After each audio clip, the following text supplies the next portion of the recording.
దేవునికి స్తోత్రం కలుగును గాక. ఒకసారి గట్టిగా చప్పట్లు కొడుతూ ప్రభువుని స్తుతిద్దారా. హల్లెలూయా. దేవునికి స్తోత్రం కలుగు.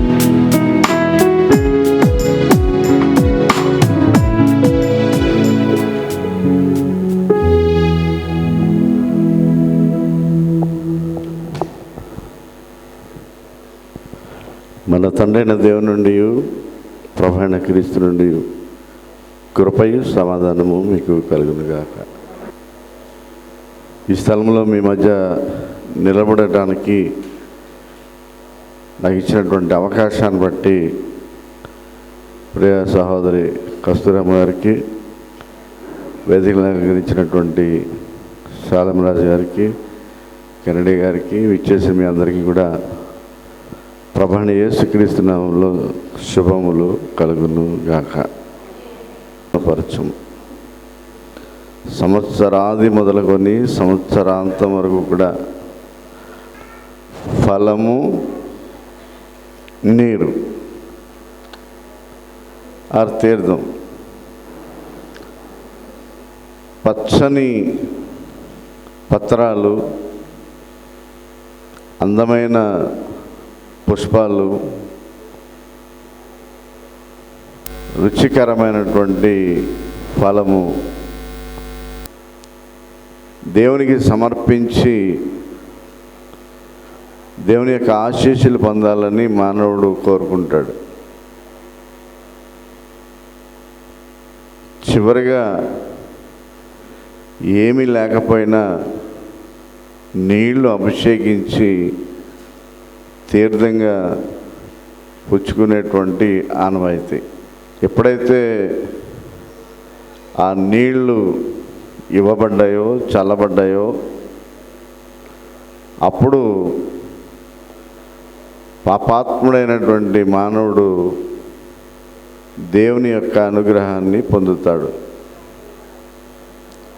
శాస్త్రయుక్తంగా మనం తెలుసుకున్నటువంటి జ్ఞానం ఎప్పుడు సంతోషం మనకు కలుగుతుంది. ప్రతి ఒక్కరు కూడా సంతోషంగా ఉండాలని కోరుకుంటాం, బాధపడాలని ఏమి కూడా కోరుకోం. ఏడుపు అసలు నచ్చదు. సంతోషం. హేరోదు దగ్గర నుంచి వచ్చినటువంటి జ్ఞానులు వారు అత్యానందభరితులేరి అని ఉంటుంది వాక్యంలో. ప్రభు అయినటువంటి యేసు జన్మించాడు అనేటువంటి వార్త విన్న వారికి అత్యంత ఆనందాన్ని వారు అనుభవించారట. ఈ అత్యంతమైనటువంటి ఆనందం ఎప్పుడు కలుగుతుంది అంటే, క్రైస్తవుడిగా ఆ నీటిని దేవుని దగ్గర కార్చినప్పుడు, అదే కన్నీరు. ఆ కన్నీటి ప్రార్థన దేవునికి అంగీకృతం. 400 సంవత్సరాలు దేవుడు మౌనంగా ఉండి ఒక వాగ్దానాన్ని ఇస్తూ ఉన్నాడు. మీకా గ్రంథం 7వ అధ్యాయము 19వ వచనంలో ఆయన మరలా మన యందు జాలిపడి మన పాపములనన్నిటినీ నీవు సముద్ర దిగంతములలో పారవేసి ఉన్నావు. సమస్తమైనటువంటి పాపములను క్షమించగలిగినటువంటి దేవుడు. ఇందాక సహోదరుడు జ్ఞాపకం తెచ్చినట్టుగా రోమపత్రిక 8వ అధ్యాయం 2వ వచనం 2వ భాగంలో, ధర్మశాస్త్రము దేనిని చేయజాలకపోయేనో దానిని చేసినవాడు దేవుడు. ఈ లోక పాపాన్ని తీసివేయడానికి లోకరక్షకుడిగా ఈ లోకంలో ఉద్భవించాడు. సమస్త మానవాళి యొక్క రక్షణార్థము తన్ను తాను రిక్తునిగా చేసుకున్నటువంటి దేవుడు. ఆయన తానే తన ప్రజలను రక్షించును. ఆయన తానే వారి ప్రజల యొక్క పాపముల నుండి వారిని రక్షించగలిగినటువంటి సామర్థ్యత మన దేవునికి ఉంది. కాబట్టి పాపము ఏలుబడి చేయుచున్నటువంటి మానవుడు పాపాన్ని తొలగించుకోవాలి అంటే నరావతారి అయినటువంటి యేసయ్యను కొలవాలి. నరావతారిగా ఈ లోకంలో జీవించినటువంటి దేవుడు ఫిలిప్పీ పత్రిక 2వ అధ్యాయం 6-7 వచనాల్లో రాస్తున్నాడు కదా, ఆయన దేవుని స్వరూపమును కలిగిన వాడై ఉండి దేవునితో సమానముగా ఉండటం విడిచిపెట్టకూడని భాగ్యమని ఎంచుకొనలేదు, కానీ మనుష్య పోలికగా పుట్టి దాసుని రూపమును ధరించుకొని తన్ను తాను రిక్తునిగా చేసుకున్నటువంటి పండుగ. తన్ను తాను రిక్తునిగా చేసుకోవడానికి సిద్ధపడినటువంటి ఆ యేసయ్య ఈ లోకంలో నా కొరకు ఉద్భవించాడు అనేటువంటి సత్యాన్ని తెలుసుకోవాలి. ఒక చిన్న ప్రశ్న మీ నుంచి జవాబు కోరుకునే విధంగా అడగాలనుకుంటున్నాను. అడగమంటారా? ఒక చిన్న ప్రశ్న. ఇది ఎవరి పండగ? ఏమా ఈ పండగ ఎవరి పండగ? మన పండగ అంటే నాన్న పండగ, అమ్మ పండగ, కొడుకు పండగ, కూతురు పండగ, ఎవరి పండగ? సకల జీవకోటికి పండగ, అది వేరే సంగతి. మనకు ఎవరి పండగ చెప్పేస్తున్నాను.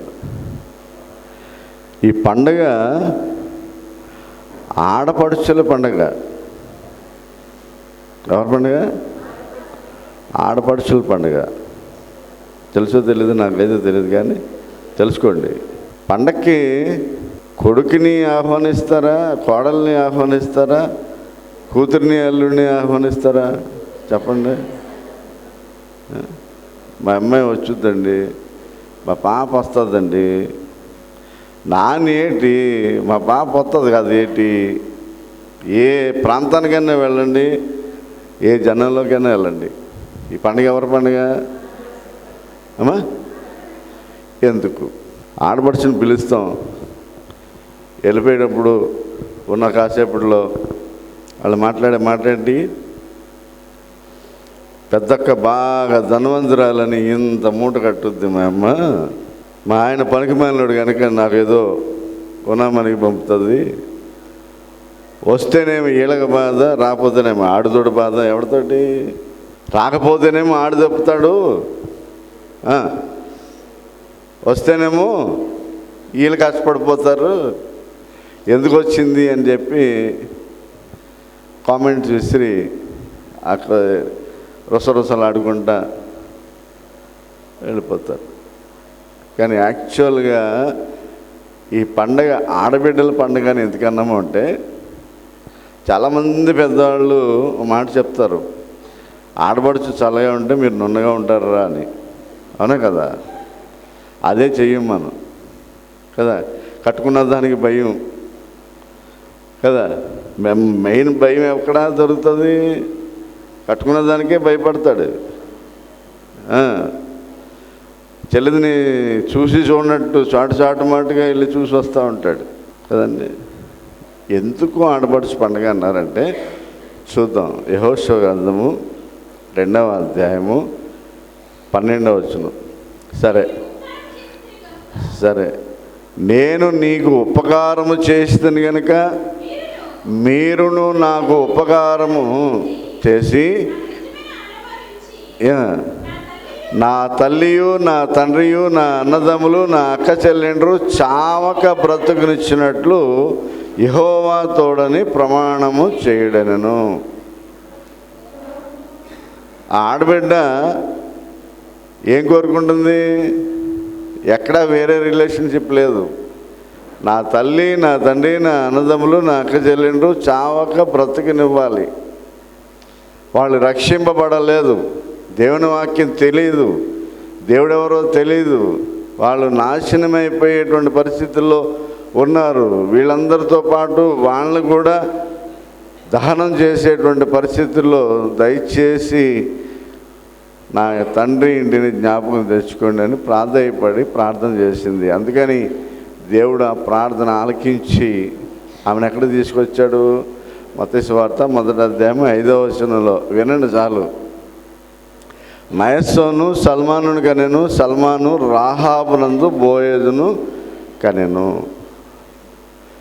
ఎక్కడో ఉన్నటువంటి స్త్రీని తీసుకుని వచ్చి ఎక్కడో ఉన్నటువంటి దావీదు వంశావళిలో చేర్చడానికి అక్కడ క్రియేషన్ ఆలోచన చేస్తే బోయేజు, రూతు ఎక్కడెక్కడెక్కడెక్కడ వాళ్ళందరూ కలిపేసి తీసుకొచ్చాడు. ఆ ప్రార్థించినటువంటి ఆ మహాతల్లి ఎవరో తెలుసా అండి? రాహాబు ఎవరో తెలుసా? ఒక వేశ్య. మన తోబుట్టుల్లో కానీ, మన కుటుంబాల్లో కానీ, మన బంధువుల్లో కానీ ఎవరైనా పాడైపోతే అసహించుకుంటాం, దూరం పెడతాం. చిచి ఆమె మావాళ్ళే కానండి, వాళ్ళకి మాకు సంబంధాలు ఉండవండి. జరగలిగేటువంటి విశ్వాసాలుగా బలపరచబడాలని మరొకసారి నేను కోరుకుంటూ, మరి అవకాశం ఇచ్చినటువంటి ప్రియ సహోదరికి వందనాలు తెలియజేస్తూ, మరి మనందరం ఎదురు చూస్తున్నటువంటి సజీవరాగయ్య గారు వస్తున్నటువంటి సమయంలో అందరూ లేచి నిలబడదాం.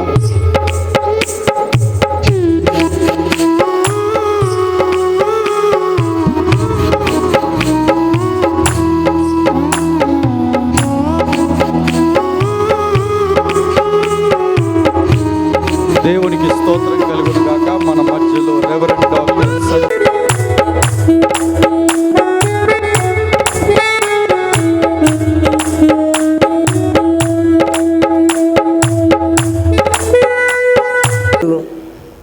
రావడానికి వీలు కాని పరిస్థితి, కానీ మా మధ్య ఉన్న దేవుని ప్రేమ అనుబంధాన్ని బట్టి నా మాట తీయలేక వస్తానమ్మా అన్నారు. చాలా సంతోషపడి అన్నయ్య వస్తున్నారు కనుక, మరి నన్ను చాలామంది అడిగేవారు, మీరు ఎంతమందిని సేవకులు చేశారు కదా, మీ పిల్లోడిని ఎందుకు సేవకుని చేయలేదని.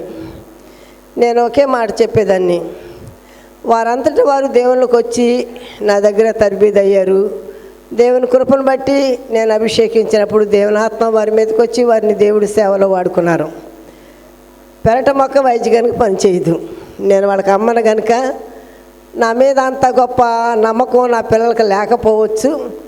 అయినా నేను బలవంతంగా వాడిని పాస్టర్గా పంపాలని కానీ సేవకుడిగా చేయాలని కానీ నేను అనుకోలేదు. ఎందుకంటే అలా చేస్తే వాళ్ళు ఎక్కువ కాలం సేవలో ఉండలేరు. వారంతటి వారు సేవకు వస్తే ఎలాంటి శ్రమలు వచ్చినా సరే సేవలో నిలబడగలరు. నేను కొన్ని సంవత్సరాల నుంచి నా కుమారుడు కోసం కన్నీటితో ప్రార్థన చేస్తున్నాను. శ్రమలనే పాఠశాలలో వాడు కూడా జాయిన్ అయ్యాడు. అనేకమైన శ్రమల యొక్క అనుభవం ద్వారా దేవుడు ఈ 4 సంవత్సరాలు ఒక గొప్ప తర్బీదునిచ్చాడు. ఈ మందిరం విషయం కట్టడానికి కూడా మొదటి కారణం దేవుడు వాడితో మాట్లాడి ఈ మందిరం యొక్క కొలతలు ఇచ్చారు. ఈ మందిరం ఇలా కట్టబడడానికి మా శక్తి, మా ప్రార్థన, మా యొక్క జ్ఞానము, మా యొక్క స్థితిగతులు ఏమాత్రం లేవు. దేవుడు వాడికి కొలతలు ఇచ్చారు. ఆ కొలతల ప్రకారంగానే ఇది కట్టడం జరిగింది. దేవుడు ఒక దర్శనం చూపించారు. ఆ దర్శనాన్ని ఆయన నెరవేర్చారు. ఇప్పుడు అన్నీ చెప్పడానికి సమయం కాదు. ఎందుకంటే ఇప్పుడు అన్నయ్య ఏ పరిస్థితిలో వచ్చారంటే, ఒక 40 విరోచనాలు, సెలైన్లు, ఎన్నో సెలైన్లు. ఆయన రెస్ట్లెస్గా సేవకి వెళ్తారు. చాలా సిక్ అయిపోయారు. డాక్టర్లు ఏమాత్రం కదలడానికి వీల్లేదు కానీ చెప్తే, ఈరోజు ఎస్ఆర్ఎం గారింటి కాడ కాలువతల లక్ష్మి గారింటి దగ్గర క్రిస్టమస్గా అన్నయ్య వచ్చి ఆ రోజు సాయంకాలం మాకు కూడా చేస్తాను ప్రోగ్రాం ఫిక్స్ చేశారు. కానీ మనిషి కదలలేని పరిస్థితి, సెలైన్ల మీద ఉన్నారు. కానీ నేను చెల్లికి మాట ఇచ్చాను. ఒక మాట చెప్పాను, అన్నా నువ్వు వస్తున్నావు కనుక నీ చేతుల మీద నా కుమారుడిని మీరు సేవకుడిగా అభిషేకించండి అని అన్నప్పుడు చాలా సంతోషపడ్డారు. వాడు కూడా అనే చేతుల మీద అభిషేకం తీసుకోవడానికి దేవుని యొక్క దర్శనాన్ని బట్టి సిద్ధపడ్డాడు. ఆ కార్యక్రమం జరిగించడం కొరకు చాలా దినాల నుంచి మేము ప్రార్థన చేస్తాం. కానీ నాకు భయం వేస్తానే ఉన్నది. ఎందుకనంటే దేవుని కార్యం ఎప్పుడు తలపెట్టినా సాతాను ఖచ్చితంగా ఏదో ఒక అడ్డు వేస్తూ ఉంటాడు. అలాగే అన్నయ్య ఇక్కడికి రాకుండానే చేయాలి, ఈరోజు వాడికి అభిషేకం చేయకుండానే చేయాలి అని అనుకున్నాడు. పిల్లలందరూ మరి చాలా దూరం నుంచి పొద్దునకి వచ్చారు. వరలక్ష్మి గారు పిల్లలు కాకినాడ నుంచి, హైదరాబాద్ నుంచి, రాజమండ్రి నుంచి, చాలా దూరాల నుంచి వచ్చారు. పాపం చూసి అన్నయ్య రావలేదు కనుక ఇంకా వెళ్ళిపోదాము అని అనుకుని వాళ్ళు లేచి వెళ్ళిపోయినప్పుడు ఇంకా ఒకే మాట అన్నాను, దేవుని చిత్తమైతే అన్నయ్య వస్తే అభిషేకం చూసి వెళ్ళండి, లేదంటే భోజనం చేసి వెళ్ళిపోండి అని చెప్పి బయటికి వెళ్ళి వాళ్ళకి భోజనం అరేంజ్ చేయండి అని చెప్తున్నాను. ఈ లోపల అన్నయ్య వచ్చారన్నమాట. నా దేవునికి మహిమ కలుగాక. హల్లెలూయా. కనుక నేను ఒకటే అన్నమాట, అన్నయ్య ఇంకా వాక్యం చెప్పి అంత ఓపిక ఆయనకి లేదు, ఆయన ఇబ్బంది పెట్టొద్దు. బాబు వచ్చారు, అన్నయ్య స్థానంలో బాబు దేవుని యొక్క వాక్యాన్ని చెప్తారు, అన్నయ్య మాత్రం నానికి అభిషేకం చేస్తారు. కనుక ఈ కార్యక్రమాన్ని పాస్టర్ గారికి అప్పగిస్తున్నాను. అలాగే దైవజనుల మధ్య దేవాది దేవుడు మన ప్రభు అయిన యేసుక్రీస్తు నామములో ఈ క్రిస్మస్ మహోత్సవంలో ఏకీభవించిన ప్రభు యొక్క విశ్వాసులందరికీ ప్రభు అనుగ్రహించిన రక్షణ, సంతోషము, సమాధానము, దానితో పాటు సువర్తమానము, ఈ క్రిస్మస్ ధన్యతలు, ఈవులు మన పరలోకపు తండ్రి త్వరగా వచ్చుచున్న యేసుక్రీస్తు ప్రభు నామములో మీకందరకు కలుగునుగాక. ఆమేన్. ఈరోజు సహోదరి కస్తూరి గారు నాకెంతో ప్రియమైనటువంటి సోదరి, గొప్ప ప్రార్థనా పరురాలు, దేవుని వాక్యమును బాగుగా అవగాహన చేసుకొని ఎన్నో మర్మమైన విషయములను బోధించగలిగినటువంటి జ్ఞానము కలిగిన వారు,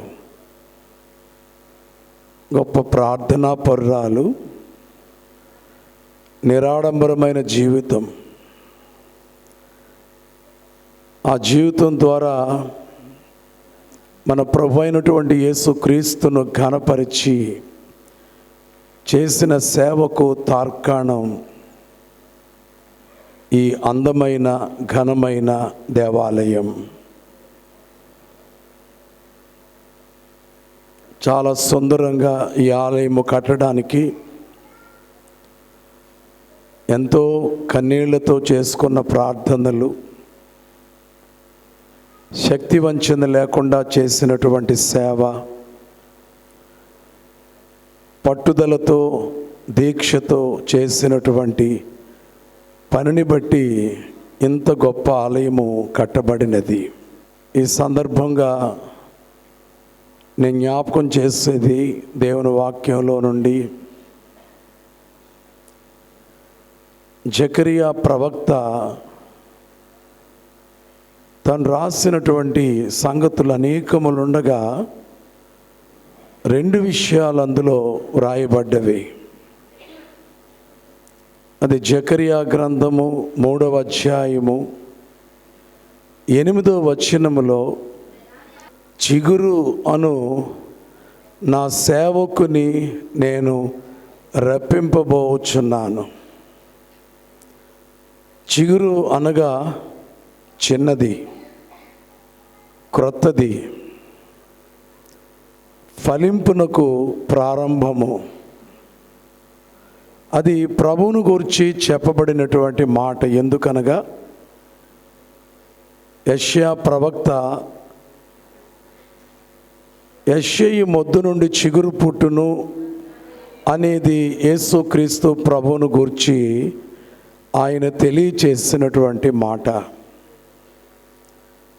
చాలా సందర్భాల్లో యేసు ప్రభు చిగురు అని ప్రస్తావించబడగా ఇక్కడ చెప్పబడినది నా సేవకుడు. అంటే దేవుడు ఒక సేవకునిగా వచ్చుట.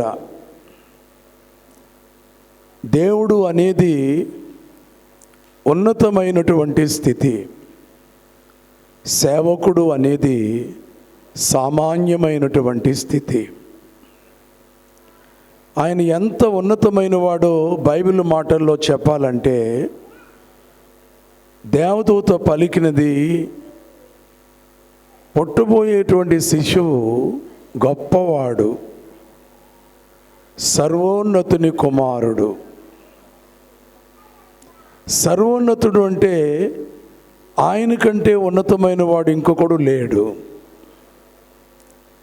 యేసు ప్రభువును గురించి చెప్పబడినది, అద్వితీయుడు, ఆయన వంటి వాడు ఇంకొకడు లేడు. ఆయన ఉన్న లోకము కూడా, హెబ్రీ పత్రికలో పౌలు గారు రాసింది, ఉన్నతమైన లోకము. ఆ లోకము కంటే ఉన్నతమైనది ఏదియూ లేదు. ఆయన కూర్చున్న సింహాసనము యెషయా మాటను బట్టి అత్యున్నతమైన సింహాసనము. ఆయనను మన జ్ఞానముతో గ్రహించలేము గనుక అగోచరుడు, అనిర్వచనీయుడు,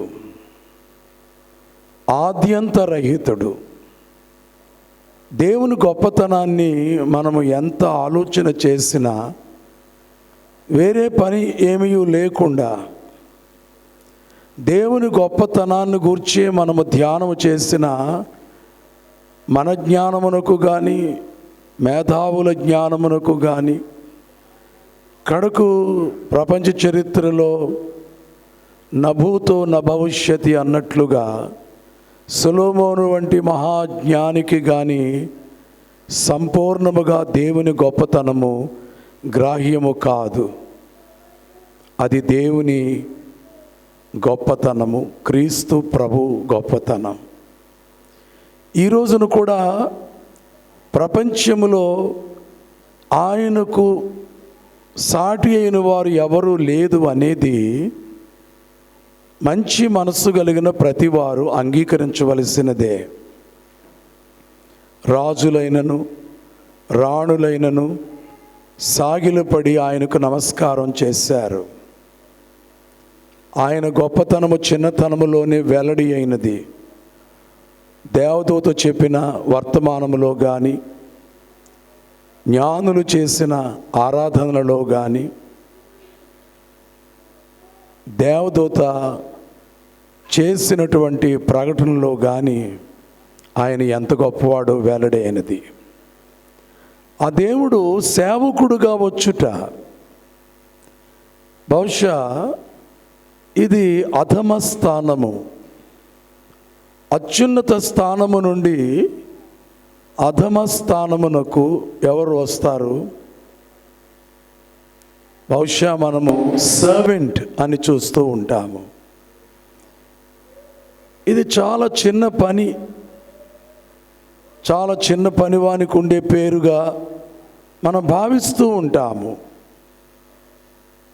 మరి యేసు ప్రభువు ఆ పేరును కలిగి ఉండడానికి ఇష్టపడ్డాడు కనుకనే యెషయా ద్వారా 42వ అధ్యాయంలో, ఇదిగో నేను ఆదుకొను నా సేవకుడు అని వ్రాయించాడు. 52వ అధ్యాయంలో యెషయా గ్రంథమందు నా సేవకుడు వివేకముగా ప్రవర్తించును అని వ్రాయబడి ఉన్నది. యెషయా 53వ అధ్యాయములో కూడా ఆయన సేవకునిగానే యెషయా ద్వారా వ్రాయబడ్డాడు. పౌలు గారి ద్వారా దాసునిగా వ్రాయబడ్డాడు. సువార్తికుడైన మార్కు ద్వారా యేసుక్రీస్తు సేవ ఆరంభము.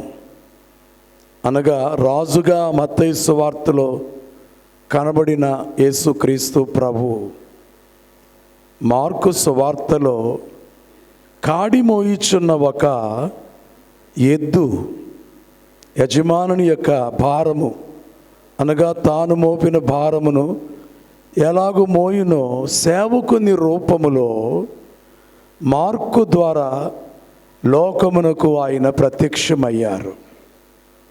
మరి ప్రభు ఈ లోకమునకు వచ్చినప్పుడు సేవకుడుగానే ఆయన రోగులకు సేవ చేశాడు. ఆయన దెయ్యం పట్టిన వారికి సేవ చేశాడు. మరణించిన వారి దగ్గరకు వెళ్ళి సేవ చేసి బ్రతికించాడు. రోగుల దగ్గరకు వెళ్ళి సేవ చేసి బాగు చేశాడు. సమాజంలో చులకనగా ఎంచబడినటువంటి సమరయులకు సేవ చేసి వారిలో నుండే ఒక మిషనరీని, ఒక స్త్రీని మిషనరీగా చేశాడు. ఆయన సేవలో భాగముగా తన ప్రాణమునిచ్చినాడు. ఈ రోజున ప్రభు యొక్క రూపము ఒకవైపు దేవునిగా చూస్తున్నాము, మరి ఒక వైపు సేవకునిగా చూస్తున్నాం. యేసు ప్రభువే దేవుడు, మనమందరం ఆయన సేవకులం. యేసు చూపుము సేవ మార్గము.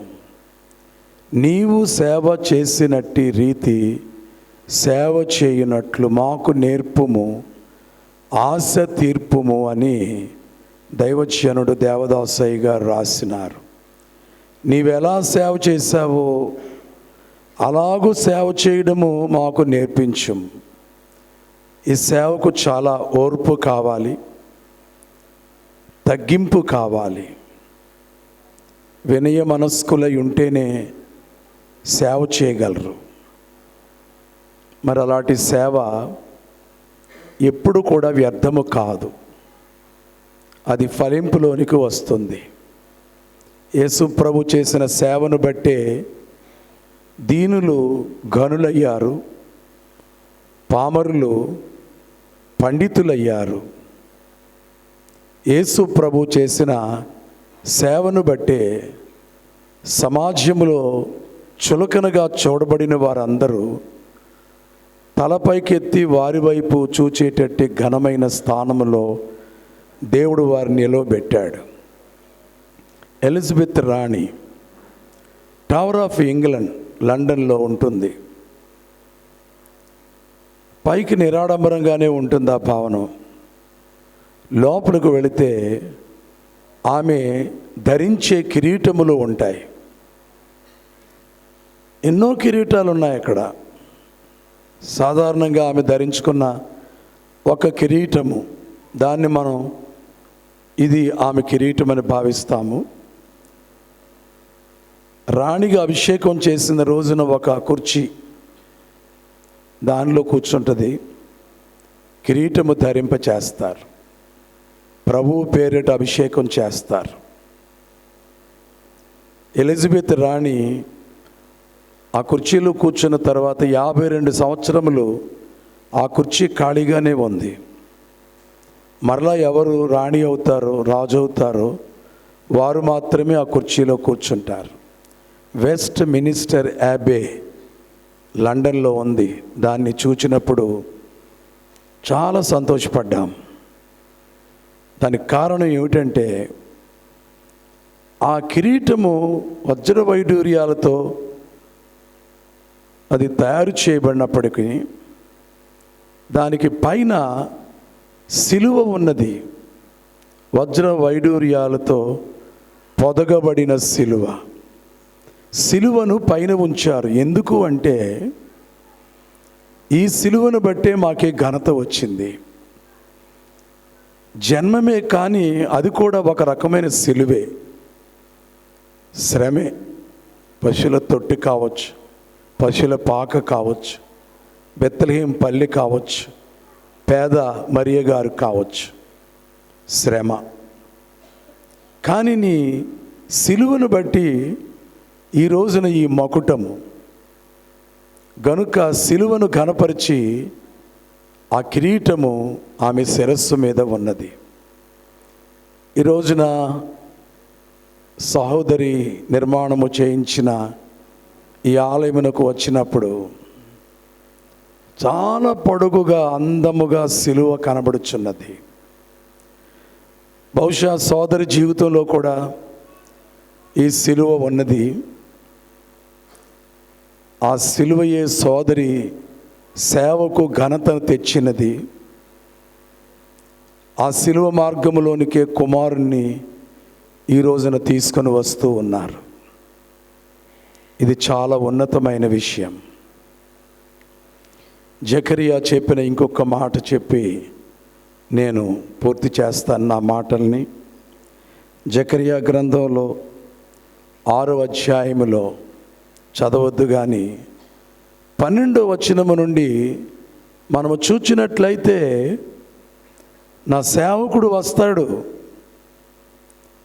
ఆయన ఆలయము కడతాడు, ఆ ఆలయములో ఆయనే యాజకత్వం జరిగిస్తాడు. అంటే ఆయన ఎందుకు వచ్చాడు ఈ లోకానికి?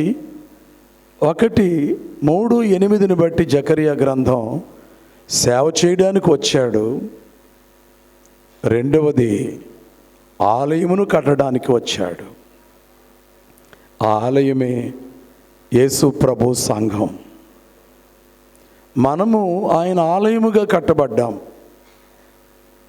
ఈ రోజున ఎన్ని ఆలయాలు, బేతనిపేట చాలా ఏండ్లైంది వచ్చి చూచి,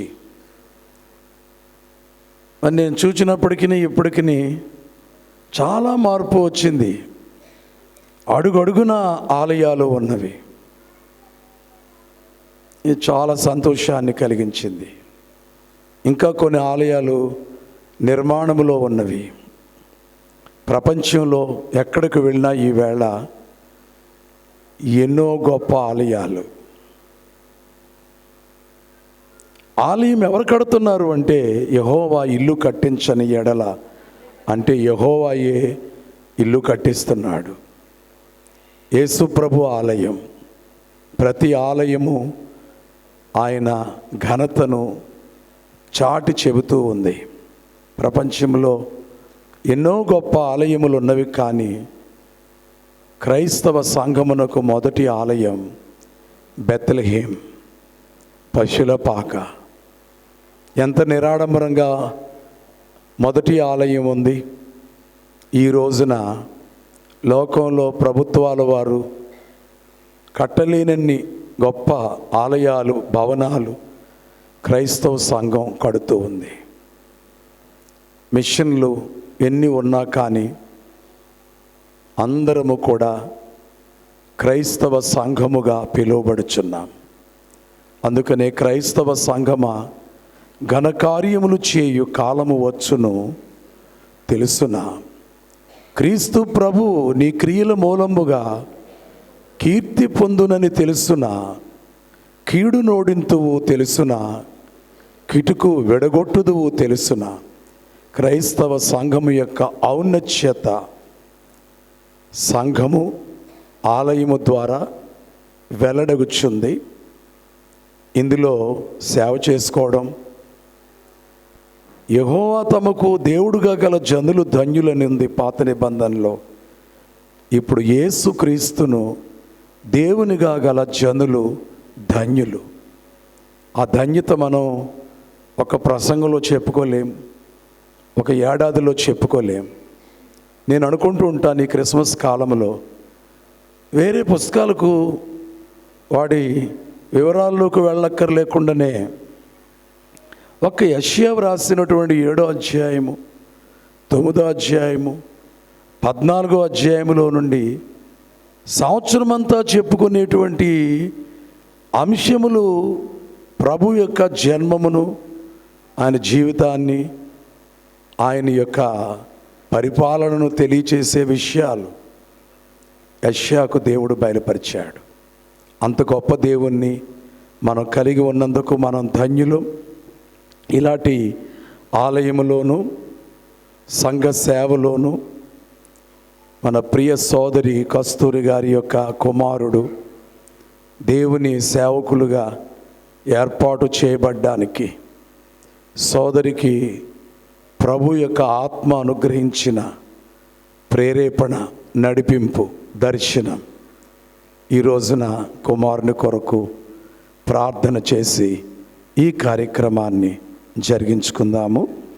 మరి అందరూ లేచి నిలబడి ఉండగా ఒక పల్లవి పరిశుద్ధ పరిశుద్ధ పరిశుద్ధ ప్రభువా అని మీరు పాడిన తర్వాత ఒక పరిశుద్ధ పరిశుద్ధ ప్రభువా వరదూత లైనాని వర్ణింపగలరా వరదూత లైనాని వరదూత లైనాని వరదూత లైనాని వర్ణింపగలరా.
దేవుని వాక్యం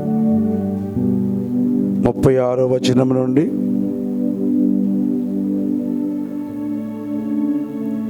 41వ వచనం వరకు 36 నుండి 41 వరకు.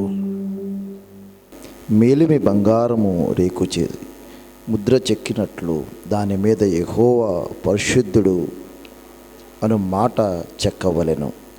అది పాగా మీద ఉండునట్లు సూత్రముతో దాన్ని కట్టవలెను. అది పాగా ముందటి వైపునకు ఉండవలెను. తమ పరిశుద్ధమైన అర్పణలన్నిటిలో ఇశ్రాయేలీయులు ప్రతిష్ఠించు పరిశుద్ధమైన వాటిని తగులు దోషములను అహరోను భరించునట్లు అది అహరోను నోటన ఉండవలెను. వారు యెహోవా సన్నిధిని అంగీకరింపబడినట్లు అది నిత్యము అతని నోటన ఉండవలెను. బట్ట పనిగా చేయవలెను. సన్నన నారతో పాగాను నేయవలెను. దట్టిని బుట్ట పనిగా చేయవలెను. అహరోను కుమారులకు నీవు చొక్కాయిలను కుట్టింపవలెను. వారికి దట్టీలను చేయవలెను. వారికి అలంకారమును ఘనతయు కలుగునట్లు కుళాయిలను వారికి చేయవలెను. నీవు నీ సహోదరుడైన అహరోనుకును అతని కుమారునికును వాటిని తొలగింపవలెను. వారు నాకు యాజకులగున్నట్లు వారికి అభిషేకమును చేసి వారిని ప్రతిష్ఠించి వారిని పరిశుద్ధపరచవలెను. చాలా మనసులో ప్రార్థన చేయండి. ప్రభు తన శిష్యులను పిలుచుకున్నారు.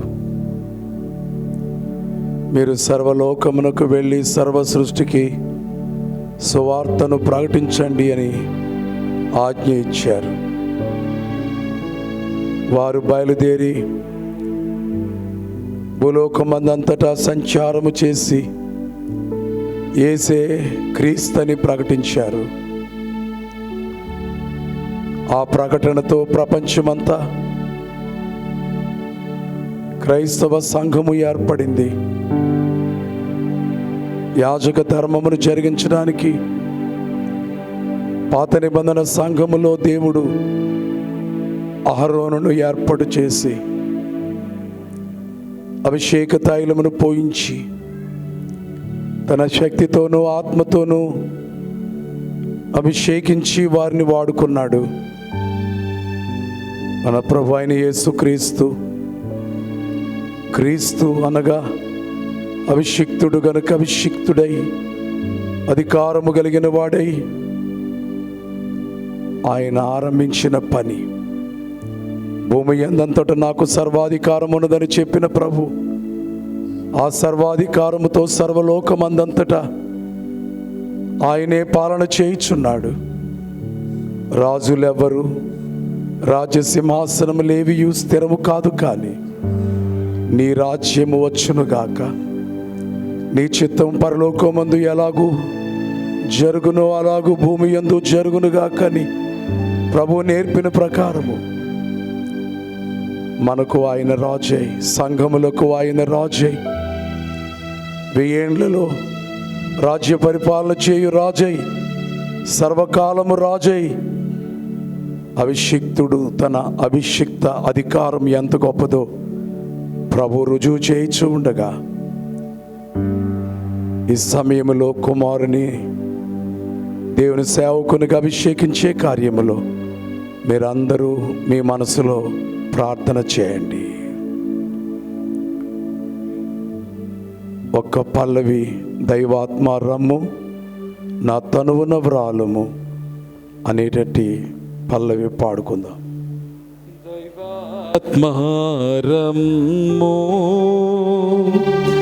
నా తనువున వ్రాలుము, దైవాత్మారమ్ము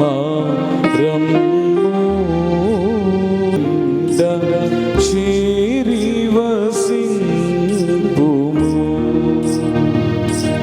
నా జీవమంతయు నీతో నిండ చేరివస్తు. ప్రభువా, పరిశుద్ధాత్మదేవ, ఈ సమయంలో యవనస్తుడైనటువంటి కుమారుని సంపూర్ణ సేవ నిమిత్తమై ప్రతిష్ఠించుచు సమర్పణ జీవితంతో నీ వాక్యమును చేపట్టి ప్రజలకు తేటగా యేసే రక్షకుడు దేవుడని ఘనముగా చాటి చెప్పడానికి ఒక పనిముట్టుగా కుమారుని మీరు ఏర్పాటు చేసుకుంటున్నందుకు వందనములు. నీ మందిరములో నీ దాసులమైన మేము కుమారుని మీకు సమర్పణ చేయుచున్నాము. యోర్దాను నదిలో తమరు యోహాను గారి చేత బాప్తిసం పొందిన సమయమందు పరిశుద్ధాత్మ పావురాకారముగా తమరి శిరస్సుపై వ్రాలినది. మేడగదిలో 120 మందిపై పరిశుద్ధాత్మను, ఆత్మశక్తిని మీరు పంపించినారు. ఇల్లంతయు వేగముగా వీచు గాలి వలె ఆత్మ తండ్రి వ్యాపించి ఉన్నారు. అగ్ని నాలుకలుగా విభాగించబడినది. ఆత్మ పూర్ణులైన పేతురు 3000 మందిని నీ తట్టు త్రిప్పగల బలీయమైన వర్తమానం అందించారు. ఈ కుమారుడు బలముగా, ఘనముగా అన్యజనుల మధ్యను, నీ నామదారుల మధ్యను, ప్రభువా సిమెయోను మాటల్లో అన్యజనులకు నీవు వెలుగు, నీ ప్రజలకు నీవు మహిమ, అలాగు నిన్ను మహిమపరిచి నీ వెలుగును ధరణికి చూపించగలిగినటువంటి బలమైనటువంటి సాధనముగా కుమారుని మీరు అభిషేకించి వాడుకొనండి. దీనుడను నీ పాదదాసుడను నీ నామమున ఈ కార్యక్రమం జరిగించుచుండగా నీ కృపను వర్షింపచేసి నీ ఆత్మను ఈ కుమారుని పైకి పంపి ఆత్మలోని ఆత్మ నుంచి అభిషేకించి మహిమగలని సేవ కొరకు వాడుకొనుము. త్వరగా వచ్చున్న యేసు నామమున అడుగుచున్నాం తండ్రి, ఆమేన్. ఈ యొక్క నామమందు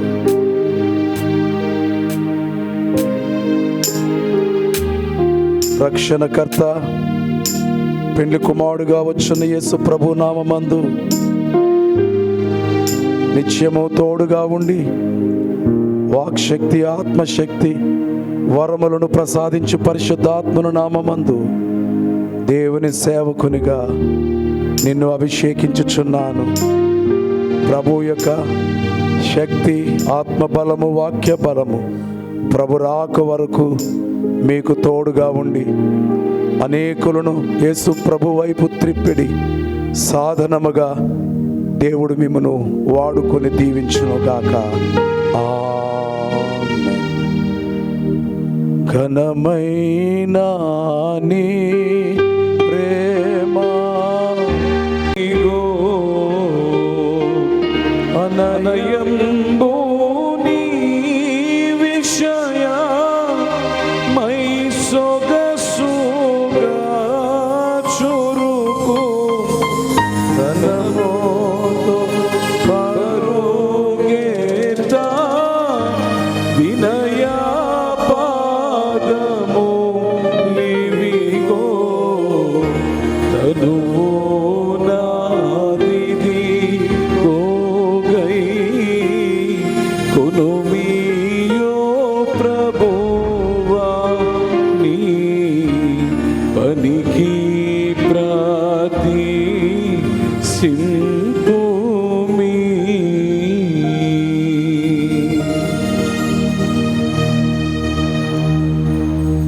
మరణాత.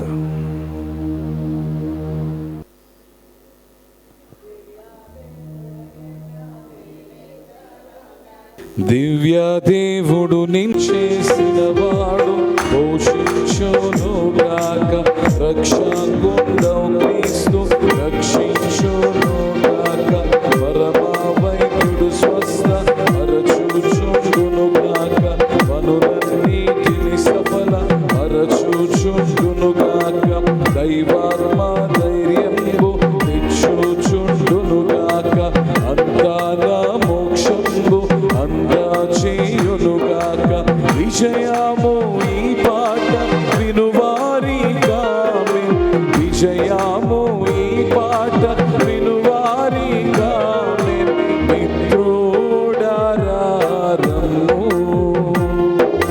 మైత్రితో పారా మార్దికమైన మాటల్ వాచించు మన్నాలతో వీను మిత్రుడారము.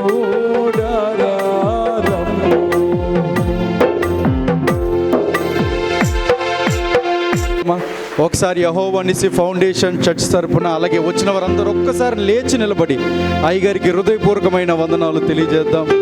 అయ్యా చాలా సంతోషం. మీ ಎಲ್ಲರಿಗೂ శుభము సమాధానం. C.S. Lewis ఒక రోజు అన్నారు, God had to come into this world because man cannot make it to God. Paraphrase చెప్తూ ఉన్నాను. ఈ మాటని అనుగుణముగా చేసుకుని కొందరు చరిత్రకారులు చెప్పుచున్న మాట, భారతదేశంలో 2వ రాష్ట్రపతిగా పనిచేసిన శ్రీ సర్వేపల్లి రాధాకృష్ణన్ చెప్పిన మాట, the son of God has become the son of man to make the Sons of man as the Sons of God. దేవుని కుమారుడు మనుష్య కుమారుడు అయ్యాడు, మనుష్య కుమారుని దేవుని కుమారుని చేయడానికి. ఈరోజు యేసుక్రీస్తు ప్రభు భూలోకములో he wasn't just born as a child, ఆయన శిశువుగా ఆయన జన్మించడం మాత్రమే కాక ఆయన మన నిమిత్తము ఒక కుమారునిగా జన్మించాడు. దేవుడు తన కుమారుని లోకములోనికి పంపవలసి వచ్చినప్పుడు క్రీస్తు యేసుని ఒక బంధువుగా బంధత్వములో దేవుడు మనలోనికి మన మధ్యకు పంపి ఉన్నాడు. ఈరోజు ఆ బాలయేసు జన్మమును మనము తలంచుకుని క్రీస్తును ఆరాధించచ్చు ఉండగా మా తండ్రి గారు జ్ఞాపకం చేసినట్టు క్రీస్తు లోకములోనికి వచ్చి జరిగించిన పనులలో ఒక ప్రధానమైన పని ఏమిటంటే తన సంఘమును కట్టుట.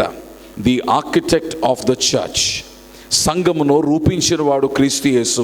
The leader of the church, సంఘమునకు నాయకుడు క్రీస్తు యేసు, సంఘమునకు శిరస్సు క్రీస్తు యేసు, సంఘ పోషణకైన సాధనము క్రీస్తు యేసు. ఈరోజు లోకములో రక్షణను తీసుకుని వచ్చడం మాత్రమే కాదు, కానీ ఆయన సంఘమును స్థాపించాడు. ఈరోజు మనకు బంధువుగా తండ్రితో బంధుత్వములో మనం నిలిపిన దేవుడే ఈరోజు తానే దేవాలయమై ఉండగా, ఆ దేవాలయంలో మన పాలిభాగస్తులుగా చేసి ఉండగా, ఆ అభిషిక్తుడైన క్రీస్తు చేసిన పనిలో ఒక పని ఏమిటి అంటే, God indeed made us as the anointed. మనలను అభిషిక్తులుగా చేశాడు. మనలను అభిషిక్తులుగా చేసి దేవుని రాజ్యాభిషిక్తులుగా మనలను మార్చి క్రీస్తు యేసులో మనలను పాలివానిస్తులుగా చేశాడు. తన అభిషేకములో పాలివానిగా నిన్ను నన్ను నిలిపాడు. దేవుడు మనకు కుమారుడై బంధుత్వములో మనం నిలిచి ఉన్నాం. దేవునికి మనలను కుమారులుగా చేసి దేవునికి బంధువుగా చేసిన క్రీస్తు యేసే అభిషిక్తునిగా లోకములోనికి వచ్చి నీపైకి నాపైకి తన అభిషేకమును పంపి ఉన్నారు. మరి ఈ దినం మందు మరి ఆంటీ యొక్క కుమారుడు అభిషేకము పొందుటను బట్టి ప్రభుని స్తుతిస్తూ, ఆ ప్రియకుమారుడు క్రీస్తు యేసు వంటి సేవకుడై ఉండవలనని, బుదిగంతముల వరకు క్రీస్తు యేసు వారి సత్య సువార్త వ్యాపింప చేయు ఒక బలమైన సాధనముగా దేవుని బోరగా వాడబడవలనని, అలాగునే దేవుని అభిషేకము తన సంఘము పైకి పంపి ఉండగా అభిషిక్తులైన వారు లోకములోనికి వెళ్ళి అనేకులు క్రీస్తు యేసు నామమున అభిషిక్తులుగా మారుటకు ఒక సాధనముగా పనిచేయవలనని నా శుభములు తెలియచేస్తూ, సోదరునికి నా అభినందనలు తెలియచేస్తూ, మీ అందరికీ నా క్రిస్మస్ శుభములు తెలియచేస్తూ, మొదటి వార్షికోత్సవ సందర్భముగా కూడా నా శుభములు మీ అందరికీ తెలియచేస్తూ నా మాటలు ముగిస్తూ ఉన్నాను. దేవుడు మిమ్మల్ని దీవించును గాక. Happy Christmas.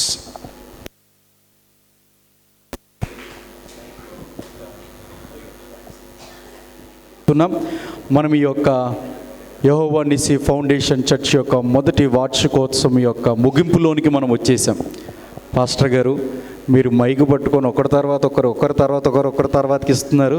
ఇంతకీ ముగింపు ఎప్పుడండి అని కొంతమంది ఎదురు చూస్తున్నారేమో. ముగింపులోనికి వచ్చేసాం. ముగింపుగా ఓట్ ఆఫ్ థ్యాంక్స్, అలాగే ఈ యొక్క ప్రోగ్రాం అంతా ముగింపు మాటలను తెలియచేయడానికి మన ఆత్మీయ తల్లి గారు వస్తున్నారు. చప్పట్లు కొడుతూ వారు ఆహ్వానిద్దాం. ఈ సమయాన్ని అమ్మకు అప్పగిస్తున్నాం. దీన్ని క్లోజ్ చేస్తాం అని మేము మాట చెప్పాం 9:30 కల్లాని. అన్నయ్య గారు కొంచెం రావడం ఆలస్యమైనా ఆయన కార్యక్రమాలు ఆయన మహిమార్థమై జరిగించుకున్నందుకు దేవునికి మహిమ కలుగును గాక. మరి ఈ ప్రోగ్రాంలో ఏకీభవించిన మరి పాస్టర్ విలియం కేర్ గారికి, అలాగే నా ఆత్మీయ కుమారుడు శాలెంకి, నా ఆత్మీయ బిడ్డ కెనడీకి ప్రభు నామములో నేను వందనాలు తెలియజేస్తున్నాను. నేను సంఘ నివేదిక చెప్తాను ఎప్పుడును, కానీ ఈ సంవత్సరం అన్నిటికంటే ముఖ్యమైంది. దేవుడు నా ప్రార్థనకు జవాబిచ్చి నా కుమారుడిని సేవకుడిగా అభిషేకించి మీ అందరి మధ్య నిలబెట్టుకున్న ఆయన ప్రేమకు మహిమ కలుగాక. హల్లెలూయా, హల్లెలూయా, హల్లెలూయా. ఇది నేను డబ్బుండి కట్టలేదు, లేదా నాకు ఎక్కడి నుంచో వచ్చి కట్టలేదు. కేవలము ఆయన కృప చొప్పున ఆయనే కట్టించుకున్నారు. యెషయా గ్రంథం 60:7 ఒక మాట దేవుడు నాతో మాట్లాడారు. నా మందిరమును నేనే శృంగారంగా శృంగారించుకుందును. ఆయనే శృంగారించుకున్నారు. ఈ పైన టవర్ పని ప్రారంభించేటట్టుగా నా చేతిలో ₹1 లేదు. ఒక చిన్న సాక్ష్యం చెప్పేసి నేను ముగించేస్తాను. ఎందుకంటే మీరు భోజనాలు చేసి వెళ్తారు, కానీ భోజనానికి పిలిచి మిమ్మల్ని ఇబ్బంది పెట్టడం నాకు ఇష్టం లేదు. ఇంతవరకు చాలా ఓపికతో కూర్చున్నారు. అంటే నా అనుభవ సాక్ష్యం. పాపం పిల్లలు చాలామంది పాటలు ప్రాక్టీస్ అయ్యారు. సిల్వర్ సర్కిల్లో 90 నాతో కలిసి ప్రార్థన చేసేవారు ఉదయకాలం.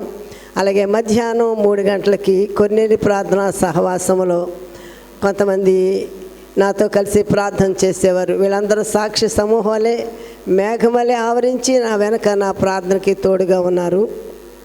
నా కోసం ప్రార్థించేవారు, ఈ పని చేసేవారు. ఎంతోమంది సలహా ఇచ్చి సహకరించి మేము వెనకాల ఉన్నామని ధైర్యం చెప్పిన వాళ్ళు దేవుడు నాకు అనుగ్రహించిన బిడ్డలను బట్టి నీకు వందనాలు. ఒక చిన్న సాక్ష్యం చెప్పిన మాటలు ముగించేస్తాను. నేను ఈ ప్రేయర్ టవరు పని ప్రారంభించేటప్పుడు నా దగ్గరకు ₹1 లేదు, కానీ పని చేయించాలి అనే మనసు ఆశ మాత్రం హృదయంలో ఉన్నది. ఒకరోజు మా పిల్లల్ని అన్నాను, నా ఆత్మీయ పిల్లల్ని, ఒరే అసలు నా పర్సులో డబ్బులు లేవు, పాత సామానాలు ఇంట్లో చాలా ఉన్నాయి. పాత మోటార్లు, పాత ఏసీలు, పాత టీవీ, ఇంకా ఏయో పాత ఇనప సామానాలు ఇవన్నీ అమ్మేసేయండిరా, కొంచెం డబ్బులు వస్తే నా చేతిలో ఏమన్నా ఉంటాయి, పర్సులో డబ్బులు లేవు అన్నాను. అవి తీసుకెళ్ళి అమ్మేస్తే 5,000 వచ్చినాయి అన్నారు వాళ్ళు. నేను వెంటనే 5,000 రావడంతో అనుకున్నాను 2 రోజులు కూలోళ్ళకి డబ్బులు వచ్చేసినాయి అనుకున్నాను. అని అనుకుని వెంటనే అంటే మేస్త్రిని పిలిచి, ఇటుక ఇసుక ఉంది, సిమెంట్ అరివేస్తాడు, పని ప్రారంభించండి అన్నాను. అలా ఒక కూలి ఒక మేస్త్రితోటి పని ప్రారంభించాను. సేవకు పిలిచారు, ఒకళ్ళు 6,000 ఇచ్చారు, ఒకళ్ళు సేవకు పిలిచారు, ఒకళ్ళు 4,000 ఇచ్చారు, ఒకళ్ళు సేవకు పిలిచారు, ఒక 5,000 ఇచ్చారు. అలాగా సేవకు వెళ్ళడం, అలాగ దేవుడు కొన్ని డబ్బులు ఇవ్వడం, అలా ఒక్కొక్క పని. తర్వాత కొంతమంది వారు హృదయాన్ని దేవుడు తెరిచి, నేను ఇంతవరకు అప్పుడు గతించిన సంవత్సరం అదే చెప్పాను, ఈ మందిరం కట్టినప్పుడు నేను ఎవరిని రూపాయి అడగలేదు. దేవుడు వారిని ప్రేరేపించి వారంతటి వారే ఇచ్చారు, లక్షలు నేను అడగకుండా. ఈ ప్రేయర్ టవర్ కట్టేటప్పుడు కూడా మా పిల్లలు అన్నారమ్మా, నువ్వు ఒక మేస్త్రిని ఒక కూలీని పెట్టి ఎప్పుడు కట్టేస్తావు, ఇది అవుతుందా అంటే, అయినంత మట్టుకు అవుతుందిలేండిరా అన్నాను. అలా కాదు, కాంట్రాక్ట్కి ఇచ్చేద్దాం అన్నారు. కాంట్రాక్ట్ ఇద్దామని అంటే సరేలే అన్నాను. ఒక అతను వచ్చి 3 లక్షలు అడిగాడు, ఒక అతను వచ్చి 2 లక్షలు అడిగాడు. ఉట్టి మెటీరియల్ కాకుండా పని చేసే లేబరు కాంట్రాక్ట్కి. బాబాయ్ నా దగ్గర అన్ని డబ్బులు లేదు, నాది పెద్ద సంఘం కాదు కనుక వద్దు బాబు అన్నాను. మరి ఎలా కడతామమ్మా అన్నారు మా పిల్లలు. సరేలేరా, అయినంత మట్టుకు అవుతుంది, ఎప్పటికైతే అప్పటికి అవుతుంది, ఆరాధనకి ఏం ఆటంకం లేదు కదా, పైన కదా, ఎప్పటికొక అప్పుడు అవుతుందిలే అని చెప్పాను. అలా అనుకుని చిన్నగా మొదలుపెట్టాను. నేను అనుకోలేదు ఇది ఇలా పూర్తవుతుందని. నన్ను ప్రేమించిన నా దేవుడు, నా మాట ఆయన మాటగా, నా ఆశ ఆయన ఆశగా, టైల్స్ వాళ్ళు అరివిచ్చారు. పని చేసేవాళ్ళు వాళ్ళు డబ్బులు తీసుకోకుండా నేను ఇచ్చినప్పుడు తీసుకోవడానికి పని చేసి వెళ్ళిపోయారు. టైల్స్ వేసిన కుర్రాడైతే రాత్రి పగలు, నిన్న పగలు రాత్రి, వాళ్ళ పగలు ఎంత కష్టపడో ఈ రోజుకి అవ్వాలని అమ్మ ఆశపడింది అని వాళ్ళు ఆ పని ముగించారు. తెల్లారి 5 గంటల నుంచి ఇప్పుడు మీరు వెళ్ళే వరకు పనులు పని చేస్తానే ఉన్నారు.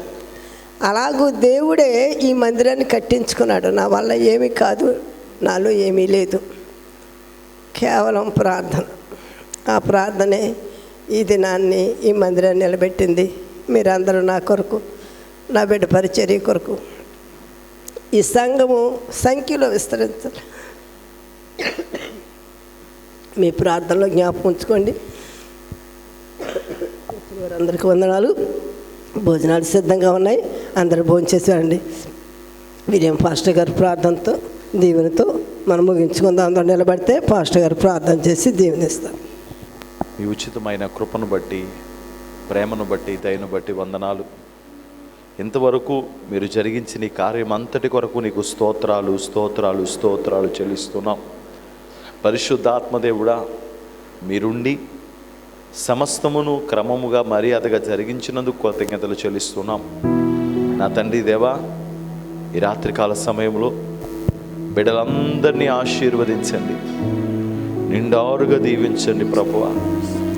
విత్తువానికి విత్తనమును, తినుటకు ఆహారమును దయచేయు దేవుడు మిమ్మను అన్ని విషయాల్లో పూర్ణ ఔదార్య భాగ్యము గలవారగునట్లు చేస్తాడని ప్రభువా మీ వాక్యం సెలవిచ్చినట్లుగా పూర్ణ ఔదార్య భాగ్యము గలవారిగా బిడ్డలను దీవించండి అయ్యా. ఈ సంవత్సరం ముగింపులోకి మేము ప్రవేశించాం.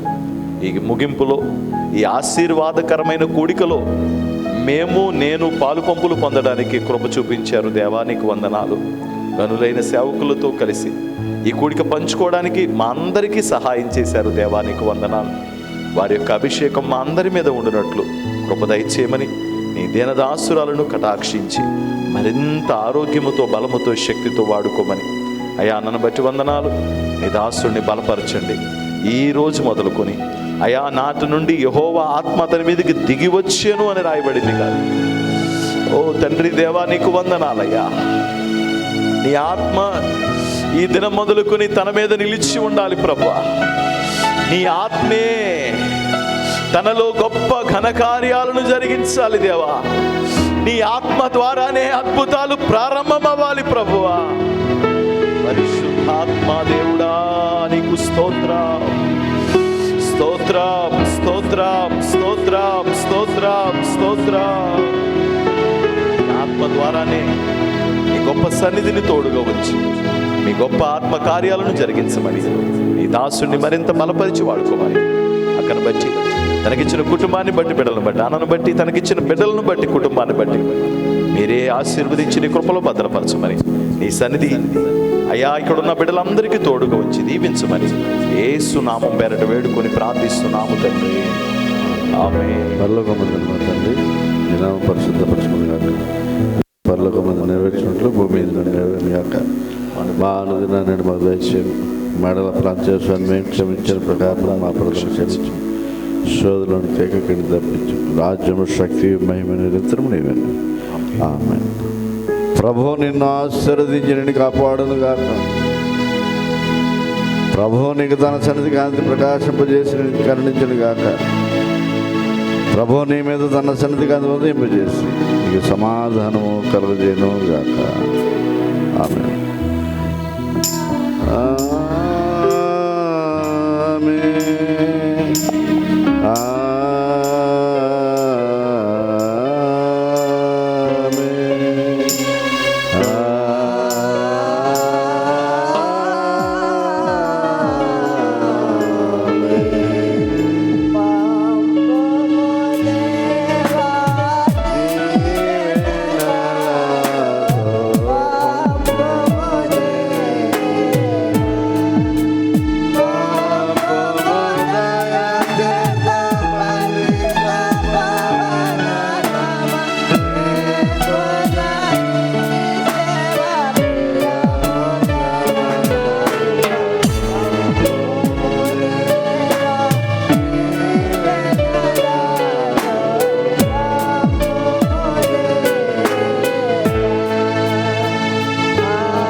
దేవునికి వందనాలు, మీ అందరికి వందనాలు. మీరు అందరూ భోజనాలు చేస్తూ ఉండగా పాటలు పాడే పిల్లలు పాటలు పాడతారు.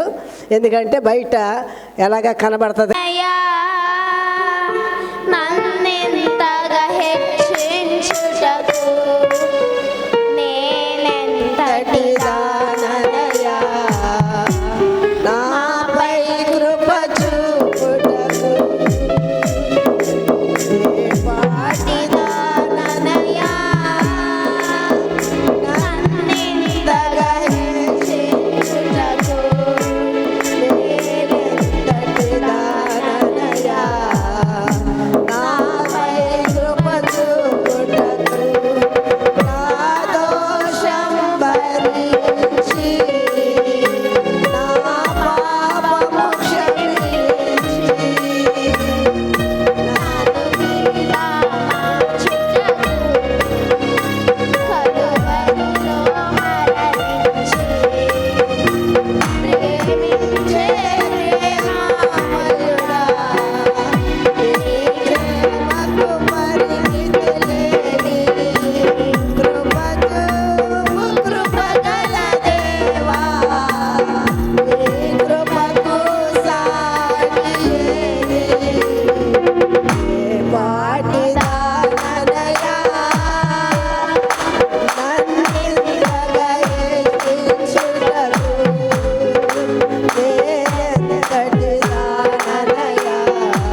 నీలోనే ఆనందం నా దేవా, నీలోనే నాకు జీవం.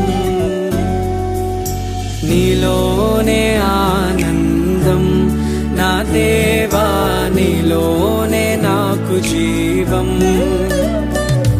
నిన్నా